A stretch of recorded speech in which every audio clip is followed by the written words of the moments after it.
바이오 분야 핫 이슈와 트렌드를 알아보는 카페비 코너입니다. 사이언스 투데이 바이오 길라잡이 이성규 기자 나왔습니다. 안녕하세요. 안녕하세요. 네, 오늘은 어떤 이야기를 나눠볼까요? 평창 올림픽이 혈압으로 다가왔어요. 네. 이번 올림픽에서는 남북 단일팀이 참여하면서 이 한반도의 평화 분위기가 조성되고 있죠. 네, 국내에서 처음으로 열린 동계 올림픽이란 점도 참 의의가 있는 것 같고요. 이렇게 남북이 같이 이제 경기를 치르는 것도 참 뜻깊은 것 같아요. 물론 남북 관계가 위기가 그전에도 여러 번 있었지만은 그때마다 이렇게 슬기롭게 극복을 했었는데. 지난 1994년 북핵 위기 때는 특히 이 분야 활약이 두드러졌었죠. 94년이면은 어떤 분인지 알 것 같기도 한데요. 그 대통령 재임 기간이 끝났음에도 불구하고 세계 평화를 위해서 노력하신 분이잖아요. 2002년도에 노벨 평화상을 받기도 했고요. 아, 그분이요? 네. 지미 카터 전 미국 대통령인데 네. 이분이 이제 말년에 그 흑색종 때문에 고생했다는 사실도 혹시 알고 계시나요? 흑색종이면 피부암의 일종 아닌가요? 네, 그리고 멜라닌 색소에 문제가 생겨서 발생한 거죠. 네. 네. 그리고 이미 나이가 90이 넘은 걸로 알고 그렇죠. 있는데요. 근데 더 놀라운 사실은 이분이 이제 91세의 나이에 이 흑색종 완치 선언을 했어요. 흑색종이면 특히나 또 악성이면 사망률이 높은 것으로 알고 있는데요. 네. 참 다행이면서도 한편으로는 좀 믿기 힘들어요. 어떻게 이런 일이 가능했던 거죠? 그럼 카터 전 대통령을 살린 거는 이제 면역 항암제라는 건데요. 네. 이 면역 세포를 이용해서 암세포를 공격한다 해서 면역 항암제라고 부르거든요. 네.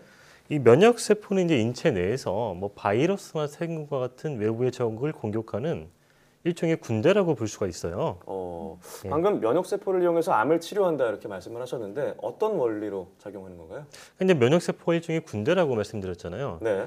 적과 싸우려면 이게 적군인지 아군인지 정확하게 구별을 해내잖아요. 네. 이 면역 세포는 원래 이제 그런 구별 능력이 탁월하거든요. 근데 이제 문제는 우리 몸에 이제 그 암 세포는 이렇게 면역 세포가 적군인지 아군인지를 구별하는 그런 스위치 역할을 하는 게 있는데 이 스위치를 꺼서 자기가 적군이잖아요. 네. 근데 마치 아군인 것처럼 이 면역 세포를 속인다는 거죠. 네. 그래서 면역 항암제는 이 속임수를 차단하는 그런 약물인데요. 전문가 설명 들어보겠습니다. 일부 암 환자들은 암세포가 이 면역 스위치를 꺼버려요. 스스로 암세포가. 그러면 면역세포가 가서 얘가 암세포인 건 알았는데 죽이려고 하다 보니 면역세포의 스위치가 켜져야 되는데 암세포가 도리어 이 스위치를 꺼버리니까 죽이고 싶어도 죽이지 못하는 거예요. 그러니까 이제 면역 세포가 암 세포를 적이다 이렇게 인식을 못하게 되는 거죠. 네, 그렇군요. 그러니까 항암 물질을 따로 투여하는 게 아니라 기존에 가지고 있는 면역 세포를 활용했다는 점에서 참 인상적인 것 같은데요.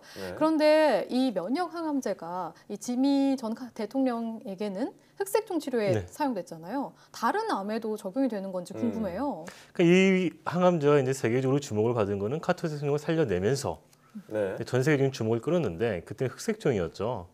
흑색종 이외에도 폐암, 방광암, 심장암 등 해서 현재는 한 10가지 암종에 이 항암제가 쓰이고 있고요. 앞으로 이제 더 많은 암에도 이거 확대할 수 있을 것으로 의학계는 내다보고 있습니다. 그런가 하면 그 한 번 치료하는데 5억 원이 넘는 암 치료제도 있다고요? 네, 있어요. 정말 믿을 수가 없는데요. 이것도 이제 일종의 면역 항암제인데요. 아까 전에 말씀드린 거는 이 면역 세포가 암 세포를 무력화한 것을 깨는 방식의 항암제였는데 요거는 좀 작동 원리가 조금 달라요. 그래서 요거를 면역세포 치료제라고 불러요. 네, 그럼 구체적으로 어떻게 작동하는 건지 설명을 좀 더 해주시죠. 근데 우리 몸에 면역세포가 굉장히 종류가 많은데 그중에 이제 T세포라는 면역세포가 일종의 대장격이네요.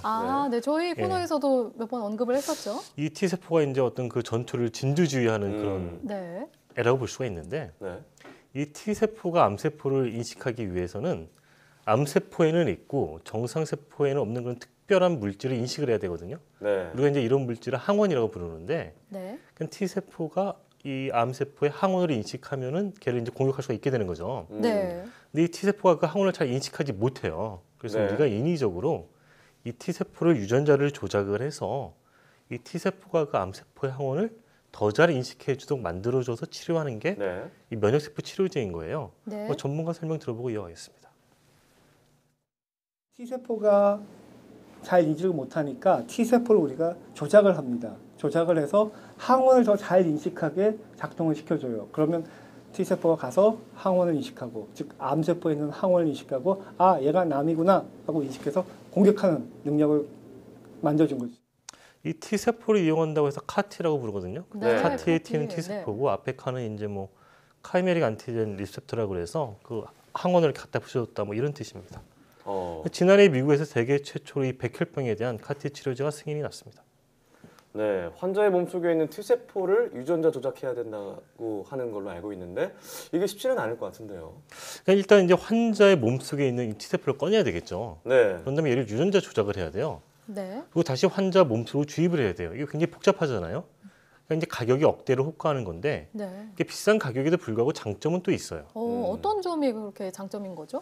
그리고 이제 기존 항암제 같은 경우에 이렇게 한 번 투여받는 게 아니라 지속해서 치료를 받아야 되잖아요. 네, 그렇죠. 근데 그러다 보면 부작용도 있고 환자가 고통스럽기도 하고 네. 계속 맞다 보면 비용도 만만치 않아요. 네, 그렇죠. 이 카티 치료제 장점 중에 하나는 한 번 투여받으면 그 효과가 평생 간다는 거예요. 굉장히 큰 장점인데요. 그러니까 이제 면역세포의 어떤 특징 중에 하나는 기억이라는 게 있거든요. 그러니까 한번 이제 면역세포는 암세포가 이게 적이다 인식을 하면은 예를 들면 그 암세포가 뭐 재발이 된다거나 전이가 일어나면은 다시 그 면역세포가 작동을 해서 얘를 박멸하거든요. 네. 네. 그러니까 한 번 투여받으면 이제 효과가 평생 간다.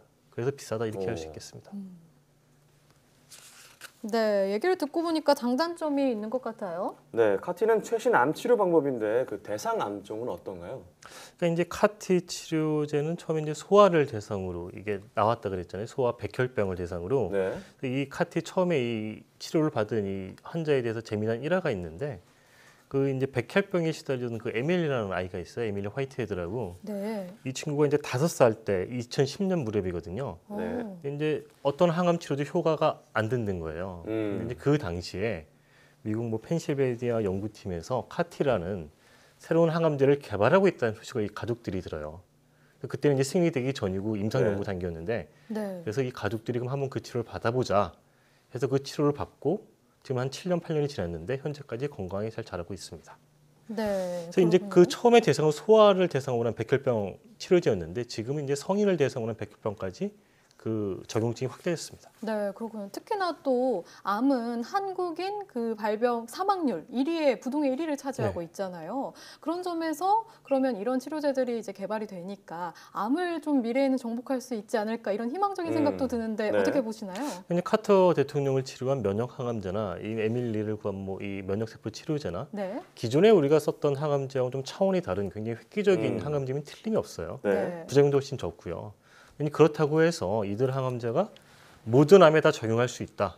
아직까지는 그렇게 말할 수는 없고요. 왜죠? 왜냐하면 이제 그 암마다 특성이 다르기 때문에 같은 네. 카테더라도 네. 그 항원을 어떤 거를 인식하느냐에 따라서 다르거든요. 그래서 지금 과학자들이 연구하고 있는 것이 현재까지 적용하고 있는 암 이외에 다른 암에도 적용할 수 있도록 추가 연구를 계속 진행하고 있고요.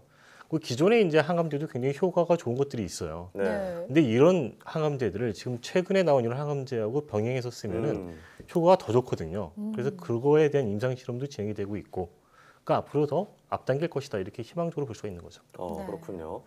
이번 시간에는 차세대 항암제라고 불리는 면역세포를 이용한 항암 치료법에 대해서 얘기를 나눠봤는데 저희가 암 얘기를 많이 나누잖아요. 인류에게 그 암이 빨리 치료될 수 있는 기술이 개발되기를 한 번 더 기대해 보겠습니다. 오늘 말씀 고맙습니다.